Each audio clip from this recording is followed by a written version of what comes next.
I'm excited for the boys. I think just for them to start playing and play against someone else is always encouraging, and it feels right. It's about the right time right now. You can see the light at the end of the tunnel, so I'm just excited for the boys. Can you give us an update on Michael Doolin? I know he's rehabbed for a long time, but it seems like it's a little uncertain there. Yeah, he had a setback a couple of weeks ago, so we're just bringing him along. So he's actually going to toss today. So toss, see how he feels and see what happens. But we got to handle his arm with care. And Colton Region, you mentioned he's hurt. Is he? What's that timeline? He's tossing today too, Okay. so we'll try to get him back up again. Obviously, his situation's a little bit different than Dooley's, but we'll try to get him going too. Do you have a lineup and rotation set for your first weekend? The lineup? Not yet. I think that's something that we'll probably throw on a whiteboard here next couple of days, and we've thought about and talked about it a bunch, but I think it'll start to come together towards the end of the week. We don't have to really do anything now, and as far as rotation, we should have something by Thursday.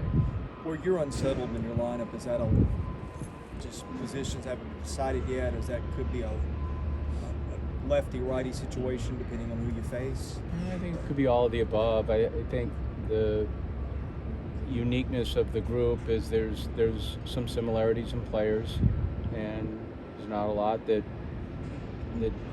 really differentiates between the two. So I think there's guys that we can put out there in certain moments, and other guys, because of the pitcher, might not play. But I think it's really close in a lot of areas.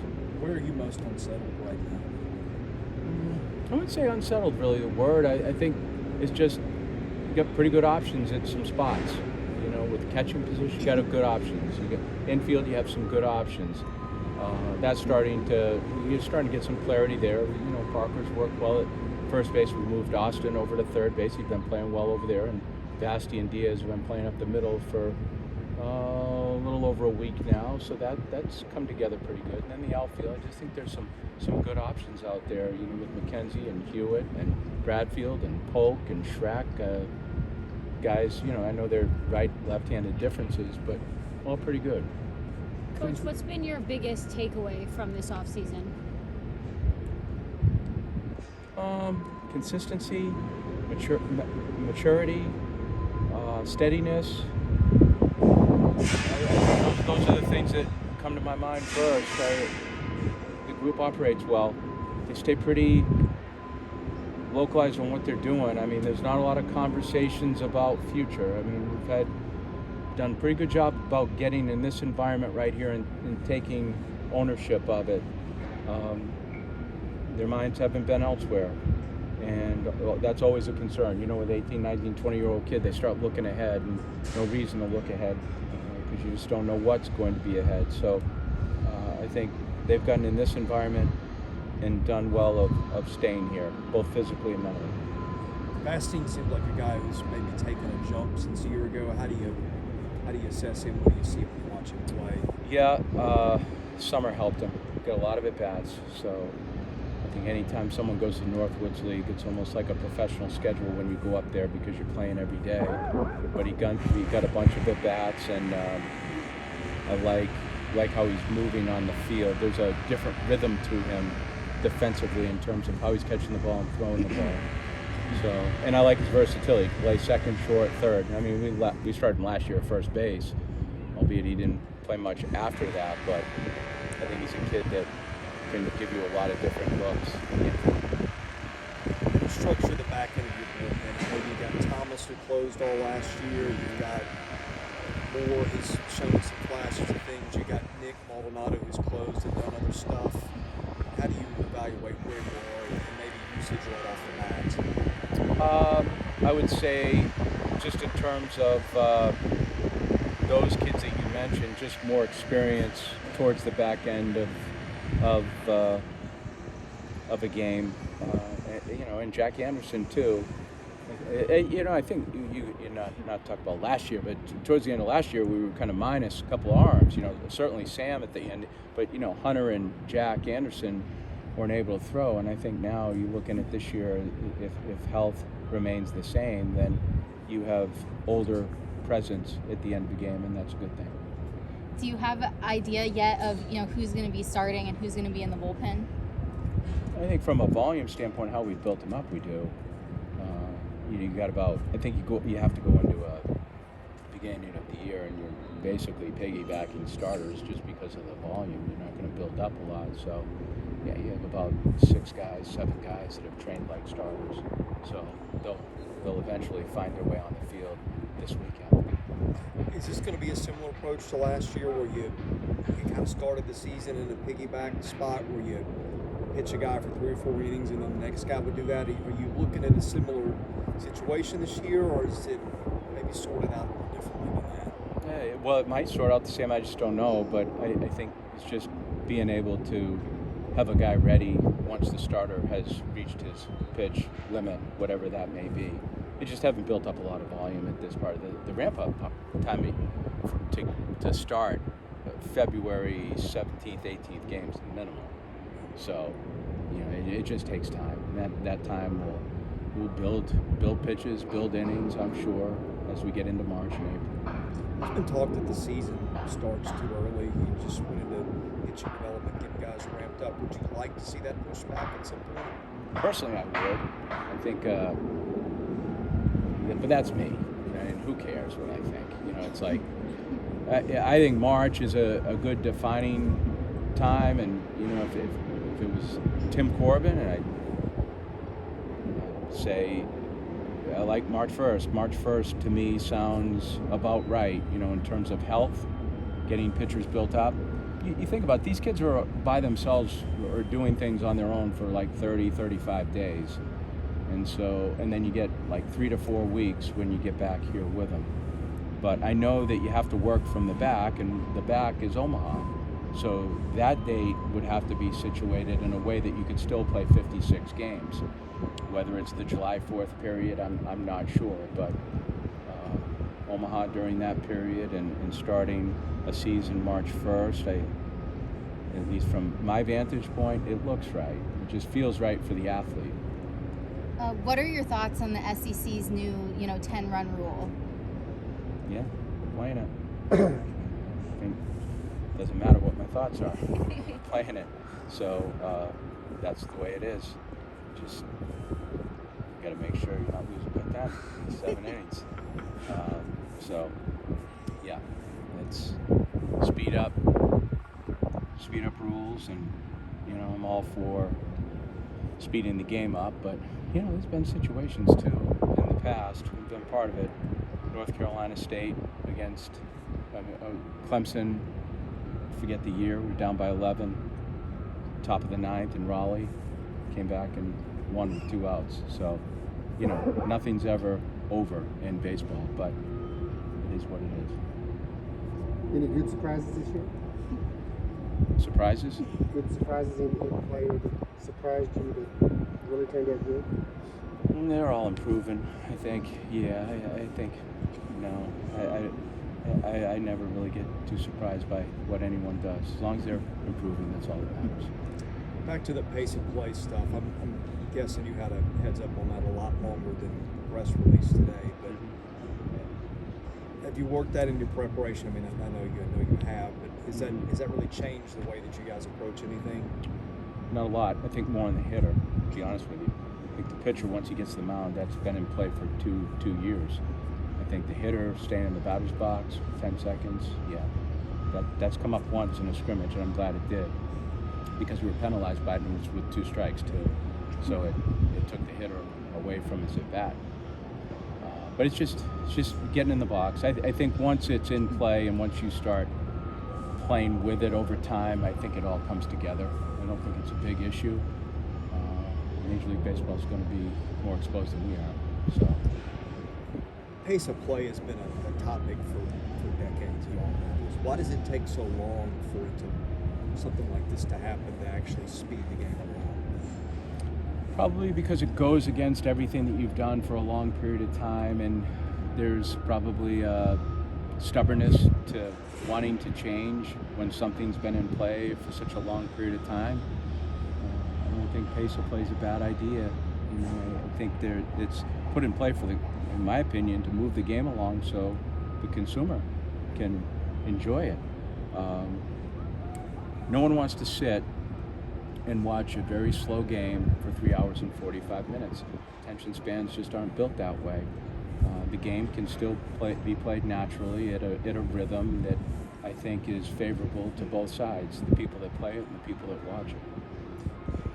At a developmental level, I mean, the NFL, they get in, they get out, everything is on time. It's the most popular game in the country, and baseball has kind of lagged there recently. Do those kind of changes help you with attracting kids that are still kids now that you hope are maybe playing baseball, whereas maybe they're not going to be, just given attention spans now? Maybe. Hey, I mean, that's a deep subject, but yeah, maybe. I mean, I think anytime you keep brains moving, keep bodies moving, keep the game moving, I think you have an opportunity for guys to want to play. But it's going to have to be established at the higher levels, and they're doing it at the major league level, and certainly doing it here. And we're probably not too far behind the major league level in doing certain things that they're doing now that we're not. So I'm sure within a year or so we might be playing a little bit faster than we are right now. See bigger bases and things like that a year from now. I can see that. I can see bigger bases. And whether we go to 2 picks, I'm not sure. That's going to encourage a faster game at the big league level, I would think. But that's a year too late for you, isn't it? Yep. There is a rule Yeah. this year that games played in MLB ballparks can use the bigger bases. Do you know if that will be in play during the tournament in Arlington? We're prepared for it if it happens. Mentally, we talked about it. So, yeah, that's a possibility, I'm sure. Don't know if they have collegiate bases. They may have already installed the pro base, but 3 inches. But that 3 inches sometimes is the difference. Tim, with the teams you're facing this weekend, be a good test on your team. Oh yeah, really good. I mean, it's an SEC schedule, albeit Big 12, but those teams are very good. I mean, TCU have history there. Oklahoma State, tons of history there. In Texas, yeah, very good. Yeah, you don't get any breaks in that schedule. There's no pass outs in your pre-conference. I mean, you hit a losing streak that could change a lot of things postseason. Is that the confidence you have in your team that you'll get through this okay? Yeah, I think it's a schedule. You don't play the schedule; you play one game at a time. So if you look at it, it looks, well, it is. I mean, it's challenging, but you can't look at it that way. You just got to look at it in little clumps. And a little clump is a pitch, an inning, frame, game. That's how we'll approach it. I think that's the strongest schedule you've played since you've been here, though. Is that intentional, or did just you had things working years back and they just all came together for this year? Yeah, I mean, we do them so in advance that it just kind of came together that way. I'm pumped. I mean, there's no better time of the year. I always say my favorite part of a baseball game is like right before the start of one, and it's kind of, this feeling's almost amplified. It's like anything can happen throughout the year. It's like a blank canvas. So, I mean, I think I speak for everybody. It's like we're excited to get to Arlington. Do you think that this stretch to begin the season against Big 12 teams is a good test to see where you guys are at to start the season? Oh, for sure. I mean, it's always good playing talented teams. I mean, prepares us for what we're going to see, like, hopefully at the end of the season. And, I mean, it's always just fun playing good competition. I mean, just take it one team at a time. But excited to see. I've never played TCU, so it'll be cool to see a new face out there. What's different about you as a player this year? Just trying to refine the approach and just keep building off the years. I mean, I feel like I can come into this year with a little more experience behind the plate and just racking up at bats as much as I can, and just trying to use that to build myself into just, we always joke about it, like 3.0, and it's like just a new version of myself for this year, and just stay consistent. What do you think makes this year's team unique? I think it's just a mature group of players. I mean, we got a lot more, we have a lot more seniors than last year. It's a very low maintenance group, and we're just really athletic, I feel like, on the baseball field. We play with a lot of energy, play with a lot of passion, and just a fun group to be around. I don't want to throw anybody on last year's teams under the bus, but is this maybe a more cohesive and better led group, or is that one of those you got to play the games and find it out? Not exactly sure. I mean, every team's new. Every team has like different strengths. Every team has different weaknesses. I think we just gotta. It's our own unique year, and just go have fun with it and take it one game at a time. It's a freshman year ago. A little bit less nerves, just a little bit more experience. Obviously, you got a whole year under the belt, and then we got the good staff. Just back everybody up. We'll be able to bring in somebody, whoever it may be, during any game, any point, and be confident in it. Anything different about you, pitch mix or anything like that this year?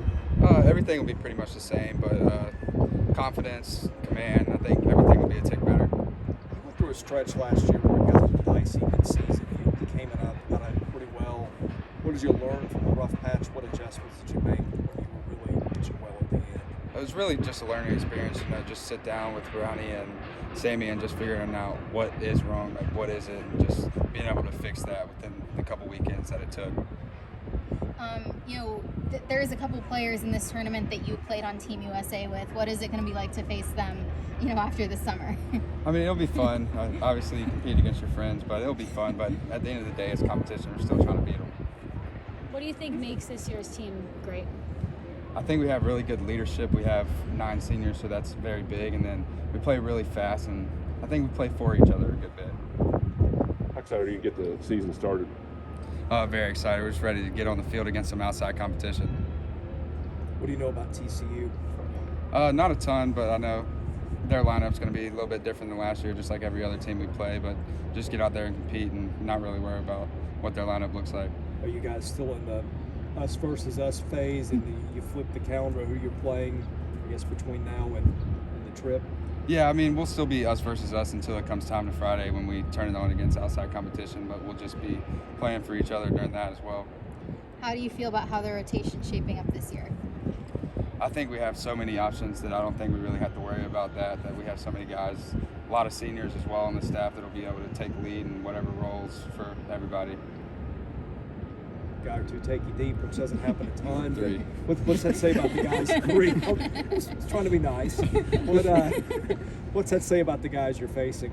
I mean, they're hunting fastballs right now, which is great for our hitters. I mean, they're really seeing the ball great, and it was just a rough day on the mound, but I'm glad it was against our own team. Any more questions for Carter?